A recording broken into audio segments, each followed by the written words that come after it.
Universal human values unit 3 understanding harmony in family and society की video में आपका स्वागत है। इस यूनिट के अंदर जो भी टॉपिक हम लोग कवर करने वाले हैं वो आप अपनी स्क्रीन पर देख सकते हैं। Harmony in human human relationship, इसका मतलब होता है कि जो दो लोग हैं उनके बीच में हैप्पीनेस हो, साथ के साथ किसी भी प्रकार की कॉन्फ्लिक्ट ना हो उनके बीच में। और कॉन्फ्लिक्ट ना हो ये बेसिकली एक स्ट्रिक्ट स्ट्रॉन्ग फाउंडेशन पे होती है जब हम दोनों के बीच में या जितने भी लोग हैं उनके बीच में एक प्रॉपर अंडरस्टैंडिंग हो और लोगों के फीलिंग्स इमोशंस को अच्छे तरीके से बाकी दूसरे लोग जो उस कम्युनिटी, उस ग्रुप, उस रिलेशनशिप के अंदर पार्टिसिपेट कर रहे हैं वो समझ सकें, जिसकी वजह से एक स्ट्रॉन्ग, स्टेबल और म्यूचुअली फुलफिलिंग कनेक्शन स्टैब्लिश होता है। जैसे कुछ फ्रेंड्स हैं जो कि कॉलेज के अंदर रहते हैं, अगर यूनिवर्सिटी एग्ज़ाम्स नज़दीक आते हैं तो एक दूसरे के साथ वो प्रिपरेशन कर सकते हैं और एक दूसरे को अंडरस्टैंड कर सकते हैं, कॉन्फ्लिक्ट को अवॉइड कर सकते हैं और एग्ज़ाम में अच्छे नंबर्स ला सकते हैं। सबसे इम्पोर्टेंट चीज़ क्या होता है कि जब दो लोग या दो से ज़्यादा लोग भी, कितने भी लोग अगर चाहते हैं कि बेसिकली ये भी हैप्पी रहे, हम भी हैप्पी रहें, हम भी अपनी लाइफ के अंदर अच्छी चीज़ें करें, ये भी अपनी लाइफ के अंदर अच्छी चीज़ें करें, तो जो कॉन्फ्लिक्ट्स हैं वो बाय डिफ़ॉल्ट ख़त्म हो जाती हैं और जो बॉन्ड बनती है वो काफ़ी ज़्यादा स्ट्रॉन्ग बॉन्ड बनती है। Family as the basic unit, जो बेसिकली प्राइमरी इंस्टीट्यूशन होती है एक ह्यूमन के लिए, मैन या फिर वुमन कोई भी हो, उनके लिए बेसिकली जो भी ह्यूमन वैल्यूज होती हैं, जो भी ह्यूमन की बेसिक रूल्स, लाइफ जीने का तरीका होता है, वो हम लोग फैमिली से ही सीखते हैं। ये हमें इसेंशियल इमोशनल, साइकोलॉजिकल और फिजिकल सपोर्ट प्रोवाइड करते हैं। साथ के साथ जैसे एक घर बनाना है तो घर बनाने के लिए बहुत सारी चीज़ें चाहिए होती हैं, उसी तरीके से इंडिविजुअल को बनाने के लिए जो भी बेसिक चीज़ें चाहिए होती हैं वो ह्यूमन सोसाइटी के अंदर फैमिली ही प्रोवाइड करती हैं। और पेरेंटिंग बहुत इंपॉर्टेंट चीज़ है। जिस तरीके से जिस किसी भी ह्यूमन की पेरेंटिंग अगर अच्छी हुई होगी तो वो आगे चल के अच्छा करेगा अपनी लाइफ के अंदर। पेरेंटिंग सबसे बड़ा रोल प्ले करती है और ये पेरेंटिंग जो है वो फैमिली का ही पार्ट है। तो ऐसे बोलें तो फैमिली जो है वो रिलेशनशिप की एक लेबोरेटरी है और ये फाउंडेशनल वैल्यूज प्रोवाइड करती है, जिसकी वजह से एक जो मैन होता है, एक इंडिविजुअल होता है, एक ह्यूमन होता है या फिर वुमन भी, वो सोसाइटी के अंदर अच्छे रूप से निकलती हैं और अपनी आप को लगातार एलिवेट करती हैं सोसाइटी के अंदर, जिसकी वजह से और भी लोग जो उनके कॉन्टैक्ट में, जो रिलेशनशिप में हैं, म्यूचुअल रिलेशनशिप जिसके बारे में हमने पहले बात किया, सभी लोग के बीच में एक प्रॉपर रिलेशनशिप मेंटेन होता है। उसका जो बेसिक नींव फाउंडेशन होता है वो फैमिली ही रखती है as an institution. Values in human human relationship, values का सिंपल मतलब ये होता है कि जो भी सारी इनहेरेंट फीलिंग्स हम पहले से पोजेज करते हैं रिलेशनशिप के अंदर, जैसे कि ट्रस्ट हो सकता है, रिस्पेक्ट हो सकती है, और ये जो वैल्यूज हैं वो काफ़ी ज़्यादा ज़रूरी होती हैं रिलेशनशिप को लॉन्ग टर्म तक चलाने के लिए, सस्टेन करने के लिए, जिसको कि बोल सकते हैं म्यूचुअल हैप्पीनेस यानी उभय तृप्ति के लिए। ये जो ह्यूमन ह्यूमन इंटरेक्शंस हैं या फिर जो भी इंटरेक्शंस हैं उनको बेसिकली प्रिडिक्टेबल बताती हैं, यानी हम बता सकते हैं कि अगर ये आदमी रिलेशनशिप के अंदर जा रहा है तो जो रिलेशनशिप होगी वो सस्टेन करेगी या नहीं करेगी, या फिर ये कैसे आगे बढ़ाएगा रिलेशनशिप को। ये सारी चीज़ें साथ के साथ वैल्यूज ही बताती हैं कि रिलेशनशिप स्टेबल होंगी या नहीं होंगी, मीनिंगफुल होंगी या नहीं होंगी। जैसे हम अगर अपने एक क्लासमेट की मदद करते हैं तो हम क्या एक्सप्लेन कर रहे हैं कि उसके लिए हमारे अंदर ट्रस्ट है, तो रिलेशनशिप बिल्ड हो रही है, स्टेबल हो रही है और मीनिंगफुल भी है, ये पता चलता है इससे। तो वैल्यूज सिंपल ये बताती हैं एक इंटरनल कंपास की तरह कि ये सब चीज़ें रिलेशनशिप के अंदर फॉलो करनी चाहिए, जिसकी वजह से जो रिलेशनशिप हो वो बेटर हो, स्टेबल हो, मीनिंगफुल हो और अच्छे तरीके से चल सके। न्याय एंड उभय तृप्ति यानी कि जस्टिस एंड म्यूचुअल सेटिस्फैक्शन। न्याय का मतलब होता है कि जो जस्टिस है और फेयरनेस है, यानी हम दो लोग जो भी बेसिकली रिलेशनशिप के अंदर पार्टिसिपेट कर रहे हैं उन दोनों के अंदर फेयरनेस है, वो एक दूसरे की बातों को समझ पाते हैं, एक दूसरे के स्पेस, एक दूसरे की जो भी अलग चीज़ें हो सकती हैं उनको वो अंडरस्टैंड करना चाहते हैं और करते हैं, तभी एक रिलेशनशिप के अंदर न्याय स्टेब्लिश होगा। जबकि उभय तृप्ति, जिसके बारे में हमने पहले भी बात किया, ह्यूमन वैल्यूज, तो इसके अंदर सभी जो भी इंडिविजुअल रिलेशनशिप के अंदर पार्टिसिपेट करते हैं वो ह्यूमन वैल्यूज को लेकर आते हैं, तभी जाकर के जो रिलेशनशिप होगी वो सेटिस्फाइड होगी।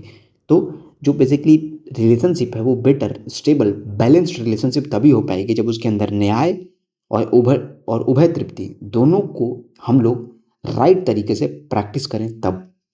जैसे एक रियल लाइफ एग्जांपल की बात करें तो हमें कोई भी प्रोजेक्ट दिया जाता है और हमारी टीम में कई लोग हैं, तो उस सबसे पहले हमें एक न्याय यानी कि एक बेहतर तरीके से देखें तो क्या करना होगा कि उस वर्कलोड को पूरे लोगों में इक्वली डिवाइड करना होगा उनके कैपेसिटी के बेसिस पर। तो न्याय और उभय तृप्ति दोनों चीज़ों को रिलेशनशिप के अंदर प्रैक्टिस करना बहुत ज़रूरी है। रिलेशनशिप को दोबारा रिपीट करता हूँ, स्टेबल, बैलेंस्ड और लॉन्ग टर्मल बनाने के लिए। तो वहीं सबसे ज़रूरी चीज़ है कि जो ट्रू रिलेशनशिप होती है वो एक डायरेक्शन से हम कितनी भी न्याय और उभय तृप्ति को फॉलो कर लें कोई फ़ायदा नहीं होगा। दोनों डायरेक्शन से वो equally valued, balanced on the basis of किसके, न्याय एंड उभय तृप्ति, इन दोनों चीज़ों के बेसिस पे बैलेंस्ड होनी चाहिए। तो ट्रस्ट सबसे इम्पोर्टेंट चीज़ है। ट्रस्ट का मतलब होता है विश्वास, और अच्छे तरीके से हम लोग उसको समझने की कोशिश करते हैं। जो ट्रस्ट है वो एक एब्सोल्यूट अश्योरेंस है जिसके अंदर एक आदमी दूसरे व्यक्ति की हैप्पीनेस चाहता है।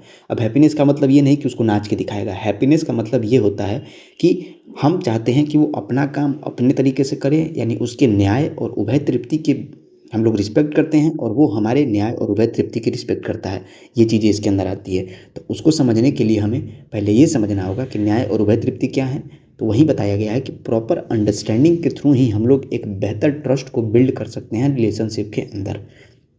जैसे हम लोगों का एक अटूट विश्वास अगर हमारे किसी भी क्लोज फ्रेंड पर है कि वो हमें कभी भी धोखा नहीं देगा, तो ये दोनों डायरेक्शन से होना चाहिए, एक डायरेक्शन से होने से नहीं होगा। क्योंकि ट्रस्ट इन अ रिलेशनशिप, या फिर ऐसे बोले तो रिलेशनशिप जो है वो दो वे रास्ता है।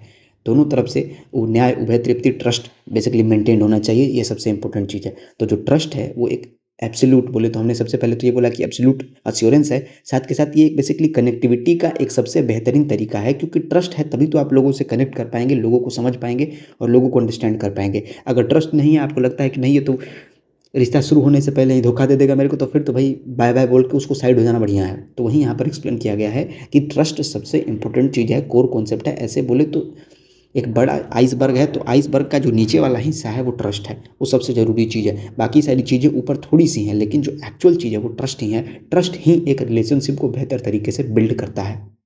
रिस्पेक्ट यानी सम्मान, ये बेसिक चीज़ है जो काफ़ी ज़्यादा इम्पोर्टेंट है और प्रैक्टिस करना रियल लाइफ में काफ़ी ज़्यादा ज़रूरी है। ये सिंपल ये बताती है कि लोगों को पैसे, ताकत और पोजीशन के बेसिस पर जज ना करें, और उनको अपनी आंखों के सामने देख करके ये ना बोलें कि ये बहुत बड़े हैं इसलिए हम इनके साथ मीठी बातें करेंगे, और जो छोटे हैं उनके साथ बुरी बातें करेंगे, बोलेंगे कि तुम तो जीने लायक नहीं हो। ये सारी चीज़ें नहीं करनी होती हैं। यही सबसे इम्पोर्टेंट चीज़ है, और ये काफ़ी काफ़ी काफ़ी ज़्यादा ज़रूरी चीज़ है, क्योंकि ये एक हेल्दी, ईगो फ्री और ट्रांसपेरेंट रिलेशनशिप बिल्ड करती है। आप नए लोगों से जुड़ पाएंगे बजाय इस चीज़ को देखे हुए कि वो कौन सा काम करते हैं और सोसाइटी में किस पोजीशन पर हैं। वो ज़्यादा बेहतर होगा आपके लिए। आप उनके पोजीशन, पावर के बेसिस पर जज ना करें। आप ये देखें कि एक इंसान है, इंसान से इंसान की रिलेशनशिप बिल्ड करने का तरीका है ट्रस्ट, रिस्पेक्ट, सम्मान, न्याय और उभय तृप्ति। इन सारी चीज़ों पर अपने आप को खरा उतारें। इन सारी चीज़ों पर उनको न देखें कि उनके पास बहुत पावर है, बहुत पैसा है, उसके बेसिस पर हम लोग बोलेंगे। जैसे यूनिवर्सिटी के अंदर कुछ काम करने वाले लोग होंगे, कुछ चांसलर होंगे, तो दोनों को इक्वली ट्रीट करें। दोनों को अपने आंखों से जज करने के बजाय अपने कॉन्शियस सेल्फ से जज करें, और ये बताएं कि नहीं, एक इंसान है, इंसान को इंसान की तरह रिस्पेक्ट मिलना चाहिए, और जो करप्ट लोग हैं उनके लिए तो रिस्पेक्ट के नाम पे कुछ नहीं देना चाहिए। कोर कॉन्सेप्ट की बात करें तो जो हमारा एक्चुअल जो कॉन्सेप्ट है रिस्पेक्ट का, वो हमारे ह्यूमन ईगो को न्यूट्रलाइज करता है। यानी ये समझाता है कि लोगों को अलग अलग तरीके से देखने की बजाय एक बेसिक सरफेस पर देखो, अच्छे से जज करो कि लोग कैसे हैं। इसके बेसिस पर जज ना कर लो कि बहुत पैसा है, बहुत पावर है तो अच्छा ही होगा। ये चीज़ें जिसकी वजह से हम लोग अनफेयर कंपैरिजन को अवॉइड करते हैं, वहीं यहाँ पर एक्सप्लेन किया गया है। Intention versus competence. इंटेंशन का सिंपल मतलब ये होता है कि आदमी क्या करना चाहता है, और इनहेरेंटली हर आदमी, छोटा आदमी पेट में भी हो, वो यही बोलेगा कि मैं बहुत बड़ा आदमी बनना चाहता हूँ। और कॉम्पिटेंस की बात करें तो उसकी एक्चुअल क्षमता क्या है, ऐसे लेमन लैंग्वेज में बोले तो उसकी औकात क्या है, वो क्या कर सकता है। जिसके पे देखें तो जो उसने बड़ी बातें बोली हैं कि वो बड़ा आदमी बनना चाहता है, उसकी बातें काफ़ी छोटी होती हैं। वहीं यहाँ पे बताया गया है कि ऑफ्टन लैकिंग, ज़्यादा ही कॉम्पिटेंस जो होती है वो ह्यूमंस के अंदर लैक करती है, क्योंकि एग्जीक्यूशन पार्ट जो है वो टफेस्ट पार्ट होती है। जैसे एक रियल लाइफ एग्जांपल के थ्रू हम लोग समझ लेते हैं कि एक फ्रेंड है, वो हमारे लैपटॉप को बनाना तो चाहता है, ये उसकी इंटेंशन है, लेकिन बनाने की बजाय उसे बिगाड़ देता है, क्योंकि उसके पास कुछ टेक्निकल स्किल ही नहीं है। बनानी थी बैटरी को और उसने खोल दिया रैम, और रैम को खोल दिया, लैपटॉप हो गया बंद। तो ये सबसे ज़रूरी चीज़ है समझना कि प्रैक्टिकलिटी इस चीज़ में है कि कॉम्पिटेंस को डेवलप करें, केवल एक अच्छा इंटेंशन रखने से अच्छी चीज़ें नहीं मिल जाती। कॉम्पिटेंस लाइफ के अंदर काफ़ी बड़ा रोल प्ले करता है। Respect versus differentiation. रिस्पेक्ट का मतलब लोगों को इक्वलिटी प्रोवाइड करना एक फंडामेंटल ह्यूमन के लेवल पर, जबकि डिफरेंशिएशन होता है कि लोगों को अलग अलग सोसाइटल लेवल पर जज करना, बताना कि ये बड़े साहब हैं, ये छोटे साहब हैं और ये बीच के साहब हैं। तो इन सब चीज़ों को समझना काफ़ी ज़रूरी है।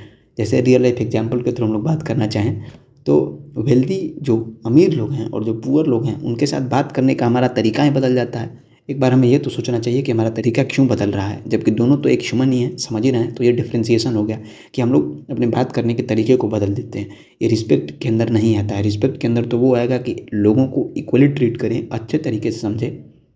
जिसका जो लेवल है वो तो बाद में आता है, पहले आता है कि वो कैसा है उसको अच्छे से समझें, उसके बाद उसको उस लेवल की रिस्पेक्ट दें।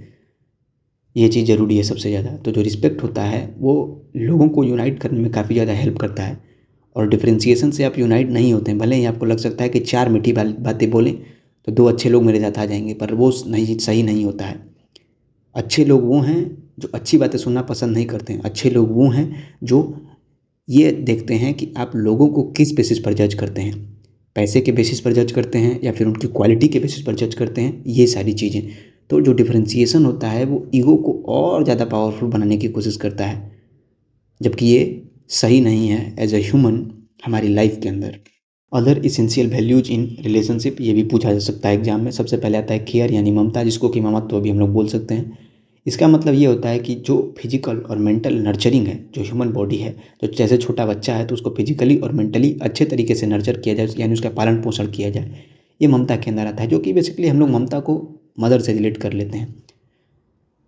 तो दूसरे नंबर पर आती है गाइडेंस यानी कि वात्सल्य। वात्सल्य का मतलब ये होता है कि और भी जो लोग हैं उनको आपने जो भी सारी चीज़ें अंडरस्टैंडिंग लाइफ के अंदर अचीव की हैं, राइट अंडरस्टैंडिंग, उनको और लोगों तक शेयर करें, उनको और भी अपने लाइफ के अंदर क्लियर डिसीजंस बनाने के लिए समझाएं। ग्रेटिट्यूड यानी कि कृतज्ञता। कृतज्ञता सिंपल ये बताती है कि लोगों के लिए थैंकफुल होना। जो अच्छे लोग हैं उनके लिए थैंकफुल होना, उन्होंने जिस तरीके से भी, जिस छोटे स्केल पर भी आपकी मदद अगर उन्होंने की है तो उनके लिए ग्रेटिट्यूड पे करना वो आपका हक होता है। जैसे हम छोटे होते हैं तो हमारे को काफ़ी सारी चीज़ें, अगर हमारे पास बड़े भाई या बहन होते हैं तो हमें एक्सप्लेन करते हैं कि नहीं, इस चीज़ को ऐसे कर सकते हो, ये क्वेश्चन ऐसे सॉल्व कर सकते हो, ये सारी चीज़ें। तो वहीं ट्रस्ट और रिस्पेक्ट, जैसे बोले तो बेसिक फाउंडेशन तो हमने बना लिया कि ये सारी चीज़ें फॉलो होनी चाहिए, ट्रस्ट, रिस्पेक्ट, और आते हैं न्याय, उभय तृप्ति, ये सारी चीज़ें आ चुकी हैं। लेकिन अदर जो चीज़ें इसेंशियल हैं वो काफ़ी ज़्यादा रोल प्ले करती हैं, वरना फिर वही बात हो जाएगा कि हाथी चली गई और उसका पूंछ रह गया। तो इन सारी चीज़ों को भी अपने लिए प्रैक्टिस करना काफ़ी ज़्यादा ज़रूरी है। Harmony in society. जो सोसाइटी होती है वो बेसिकली एक फैमिली का एक्सटेंडेड वर्जन होती है। तो सबसे पहले हमें फैमिली के अंदर एक म्यूचुअल रिलेशनशिप, म्यूचुअल कनेक्शन जो होना चाहिए वो काफ़ी स्टेबल होना चाहिए, बैलेंस होना चाहिए। तब जा कर के हम लोग सोसाइटी के लेवल पर भी जो रिलेशनशिप है उसको अच्छे से मेंटेन कर सकते हैं। जैसे अगर किसी नेबर के घर में कुछ गड़बड़ी होती है तो हमें एज एन इंडिविजुअल, हमारी फैमिली की क्या वर्क बनती है कि हमारे पास जितने सारे रिसोर्सेज अवेलेबल हों उसके थ्रू हम उनका हेल्प करने की कोशिश करें। ये सबसे ज़रूरी चीज़ है। तो जो सोसाइटी की जो हेल्थ है, जैसे बोले तो सोसाइटी की जो ओवरऑल कंडीशन है, लोग उसके अंदर कैसे रह रहे हैं, वो ये भी एक्सप्लेन कर सकता है कि फैमिली की रिलेशनशिप कैसी है, या फिर फैमिली की रिलेशनशिप आपको ये एक्सप्लेन कर देगा कि एक इंडिविजुअल सोसाइटी के लेवल पर कैसे परफॉर्म करेगा।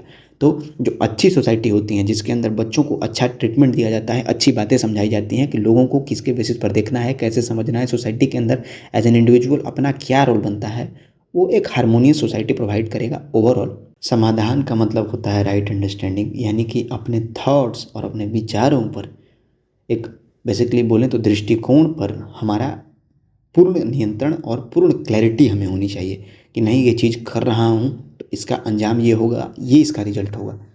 तो जो बेसिकली हमारे लिए सही है और क्या गलत है, उसके बीच में बाइफर्केशन मतलब डिवीजन कर पाना कि नहीं ये चीज़ सही है, ये चीज़ गलत है, वो सबसे बड़ी चीज़ है। और समाधान ही है वही बेसिक बेस लाइन बताती है लाइफ के और सोसाइटी के बेसिस पर अच्छे डिसीजंस बनाने में एज एन इंडिविजुअल को। क्योंकि इंडिविजुअल ये समझ पाएगा कि ये सारी चीज़ें, मतलब उसकी थॉट्स, अगर बोले ना कि थॉट्स अगर किसी की परफेक्टली क्लियर हैं, जो वो हिलता डुलता नहीं है अपने थॉट को लेकर के, तो वो सोसाइटी क्या, लाइफ क्या, फैमिली क्या, पूरे इस वर्ल्ड में अच्छे डिसीजंस ले पाएगा खुद के लिए। वो सबसे ज़रूरी चीज़ है। तो जैसे हम बोलें समाधान का एक बेसिक चीज़ है कि एग्ज़ाम के अंदर चीटिंग करने से ज़्यादा बेहतर ये है कि हम लोग उस बात को छोड़ें और ख़ुद के लिए एक बार ये कोशिश करके देखें कि क्या ये सही है चीटिंग करना या नहीं है, क्योंकि इस बात पे थिंक करना, अंडरस्टैंड करना थोड़ा टाइम टेकिंग प्रोसेस है, लेकिन ये एक समाधान का बेसिक प्रोसेस है जो ये एक्सप्लेन करेगा कि क्या हमारे लिए सही है, क्या हमारे लिए गलत है, क्योंकि उसके बेसिस पर ही हम लोग क्या डेवलप कर पाएंगे, ऐसे विचार जो कि ना हिल सकते हैं ना डुल सकते हैं। हम लोग उस पर फिक्स्ड होंगे कि नहीं ये चीज़ गलत है तो इसे नहीं करना है। ये सबसे ज़रूरी चीज़ है, जिसके बेसिस पर जो भी सारे हम डिसीजंस बनाएंगे वो रैंडम होने की बजाय हमें पता होगा कि नहीं, हमने चुन रखा है कि ये चीज़ हमारे लिए गलत है तो इसे नहीं करना है, और जो चीज़ गलत है उसे हम नहीं करेंगे। तो हमारी लाइफ रैंडम होने की बजाय स्क्रूटिनाइज्ड यानी कि छानबीन से गुजरती हुई और बेहतर होगी। मतलब एक स्टेबल लाइफ हम लोग जी पाएंगे थ्रू समाधान, राइट अंडरस्टैंडिंग। समृद्धि यानी कि प्रोस्पेरिटी सिंपल ये बताती है, इसको हमने पिछले यूनिट में भी पढ़ा था, कि हमारे पास जितना है उतने में खुश रहना वो हमारे लाइफ के लिए ज़्यादा इम्पोर्टेंट होता है। अभय यानी कि फियरलेसनेस कब आता है, जब किसी भी रिलेशनशिप, चाहे वो सोसाइटी के बेसिस पर हो या फिर वो पर्सनल रिलेशनशिप हो, उसके अंदर ट्रस्ट और ट्रांसपेरेंसी दोनों ही चीज़ें मेंटेन्ड हैं। तो ट्रस्ट जो होती है और ट्रांसपेरेंसी जो होती हैं वो फियरलेसनेस यानी अभय को अचीव करने में मदद करती हैं। और जब अभय हमारे पास होता है यानी कि फियरलेसनेस जब हमारे पास होती है तो हम रिलेशनशिप को अच्छे से चला सकते हैं, हमारे अंदर मोरल करेज डेवलप होगा। ये सबसे ज़रूरी चीज़ है। तो फियरलेसनेस का मतलब ये नहीं हुआ कि जाकर के हम छाती पीट रहे हैं, कह रहे हैं कि नहीं हम बहुत साहसी हैं। नहीं, ट्रस्ट ट्रांसपेरेंसी आप मेंटेन करें, फियरलेसनेस आपके अंदर अपने आप डेवलप हो जाएगी। इसका एक रियल लाइफ एग्जांपल हम लोग देखना चाहें तो समझने वाली बात यह है कि फियरलेसनेस के लिए सबसे ज़रूरी क्या है कि जहाँ कहीं भी गलत हो, खड़े हों, खड़े मिलें, चाहे आप या मैं, और बोलें कि नहीं ये गलत है। वो सबसे ज़रूरी चीज़ है, क्योंकि अगर हम नहीं करेंगे इस तरीके से तो ये फियरलेसनेस का ही एक तरीका है जिसको डेवलप करना एज एन इंडिविजुअल काफ़ी ज़्यादा ज़रूरी है। वरना अगर फियरलेसनेस नहीं डेवलप करेंगे हम तो हमें ऐसी सोसाइटी मिलेगी जो कि कम्प्लीटली ब्रोकन होगी, जिसमें लोग रह नहीं सकेंगे सही से कॉन्फिडेंस के साथ। तो फियरलेसनेस काफ़ी बड़ी चीज़ है जिसको अचीव करना एक इंडिविजुअल के लिए काफ़ी ज़रूरी है, और पर्सनल और सोसाइटल लेवल पर उसको अचीव करने के लिए ट्रस्ट और ट्रांसपेरेंसी बहुत ज़रूरी है। ये वाली टॉपिक भी काफ़ी ज़्यादा इंपॉर्टेंट है और काफ़ी कुछ इसके बारे में बताया जा सकता है। कोएग्जिस्टेंस, इसका मतलब ये होता है कि प्रकृति और अपने आप को अलग न मानना और सभी को एक समान मानना, एक समान ट्रीट करना। इस चीज़ को न देख करके कि प्रकृति हमारे लिए भोग के लिए बनी है और इसका हम पूरा उपयोग करके ही मानेंगे, हम सूरमा हैं यहाँ के। नहीं, आपको ये देखना है कि आप की जो सराउंडिंग है और आप हैं उनके बीच में कॉन्फ्लिक्ट ना पैदा हो। उतना ही कंज्यूम करें जितना आपके लिए ज़रूरी है। पंखा चलता ना छोड़ दें कि रात भर भी पंखा चला, दिन भर भी पंखा चला, पर मैं रूम के अंदर नहीं था। तो जो नेचर है और एज एन इंडिविजुअल हम दोनों हैं, तो हम दोनों के बीच में एक जो रिलेशनशिप होनी चाहिए वो इतनी बेहतरीन होनी चाहिए कि हम एक दूसरे को समझ सकें, नेचर को भी समझ सकें और ख़ुद को भी समझ सकें। जब आप खुद को समझेंगे तब आप नेचर को भी समझ सकेंगे और आप अंत में ये पाएंगे कि दोनों ही चीज़ें एक हैं, अलग नहीं हैं। वहीं यहाँ पे एक्सप्लेन किया गया है कि जो नेचुरल रिसोर्सेज हैं उनको ओवर एक्सप्लॉइट करने की बजाय रिन्यूएबल एनर्जी की तरफ शिफ्ट हम लें, क्योंकि इससे प्रकृति पर काफ़ी ज़्यादा लोड बढ़ रहा है, क्योंकि पॉपुलेशन बढ़ रही है। तो पॉपुलेशन बढ़ने की वजह से जो नॉन रिन्यूएबल रिसोर्सेज जैसे कि पेट्रोल, कोल, फ्यूल, ये सारी चीज़ें हैं वो ख़त्म होने की कगार पर पहुँच रही हैं, पानी भी। तो इन सब चीज़ों से बचने के लिए हमें प्रकृति को अपने आप के रूप में देखना होगा और ये ट्रीट करना होगा कि हमारे ऊपर जब डिप्रेशन, एंग्जाइटी, ये से स्ट्रेस वगैरह आएंगी तो हम क्या करेंगे। उसी तरीके से प्रकृति पर भी स्ट्रेस, डिप्रेशन और एंग्जाइटी जब आएंगी तो उनके साथ क्या होगा। इसीलिए हमारे लिए बेहतर ये होगा कि हम रिन्यूएबल एनर्जी सोर्सेज की तरफ शिफ्ट करें, जिससे जो इकोसिस्टम है वो बेहतर तरीके से चल पाए। तो सह अस्तित्व बेसिकली यही बताता है कि एज अ पार्टिसिपेंट वर्क करने की बजाय हम लोग समझें कि क्या ज़रूरी है हमारे लिए। किसी भी रिलेशनशिप में अपने आप को ऐसे न मान लें कि हम ही डोमिनेट कर रहे हैं, इसको हम इसके साथ जो चाहें वो कर सकते हैं। नहीं, ऐसे रिलेशनशिप ज़्यादा दिन तक चलती भी नहीं है और कोएग्जिस्टेंस का ये प्रिंसिपल फंडा भी नहीं है। अखंड समाज, अखंड समाज का सिंपल मतलब ये होता है कि सभी लोगों को, पूरे इस धरती पर सभी लोगों को एक समान मानना और अपनी फैमिली का एक इंडिविजुअल मेंबर मानना। ये सबसे ज़रूरी चीज़ है जिसकी वजह से हमें यूनिवर्सल ह्यूमन हार्मनी मिलेगी, अचीव होगी। तो जब भी किसी कंट्री के ऊपर कोई कंट्री दबाव बनाए तो हमारा काम ये नहीं होगा कि हम भी दबाव बनाएं, हमारा काम ये होगा कि उस कंट्री को हम हेल्प करें, जो भी मदद चाहिए उसको हम लोग मदद पहुंचाएं। ये काफ़ी ज़रूरी चीज़ है। इसकी वजह से क्या होगा कि जब सोसाइटी बहुत बड़े बड़े बाउंड्रीज पर एक्सटेंड करेगी तो यूनिवर्सल हार्मनी, सोसाइटी तो बहुत छोटी चीज़ है, बहुत सारी सोसाइटी जब कंबाइन होती हैं तो एक नेशन बनता है और बहुत सारे नेशंस जो हैं वो एक दूसरे के साथ कंबाइन होंगे तो बेसिकली कॉन्टिनेंट बनेगा। तो हमें क्या करना है कि पूरे जो कॉन्टिनेंट्स हैं उनको एज एन इंडिविजुअल न मान के अपने फैमिली मेम्बर की तरह ट्रीट करना होगा, जिसकी वजह से हम लोग यूनिवर्सल हार्मनी अचीव कर पाएँ और long lasting global piece achieve कर पाएँ। यूनिवर्सल ऑर्डर यानी सार्वभौम व्यवस्था, ये सिंपल इस चीज़ को प्रैक्टिस करने का बोलता है कि हर एक लेवल पर जो पीस हो, हार्मनी हो, वो प्रॉपरली मेंटेन हो सके। कौन से लेवल पर भाई? तो पहला लेवल है इंडिविजुअल, फैमिली, सोसाइटी और नेचर, ये बताता है। इसका एक रियल लाइफ एग्जांपल देखें तो क्या होता है कि जैसे अगर हम प्रॉपरली मैनेज्ड वेस्ट सिस्टम रखते हैं तो इससे हर एक लेवल को प्रॉपर फ़ायदा मिलेगा, चाहे वो इंडिविजुअल हो, फैमिली हो, सोसाइटी हो या फिर नेचर हो।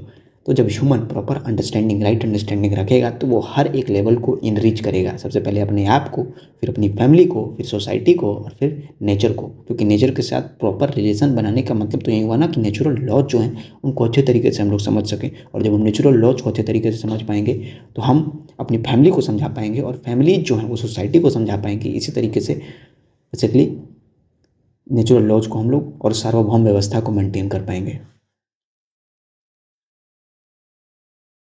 Thank you a lot. अगर आपने यहाँ तक वीडियो देखा है तो पीडीएफ की लिंक आपको डिस्क्रिप्शन में मिल जाएगी।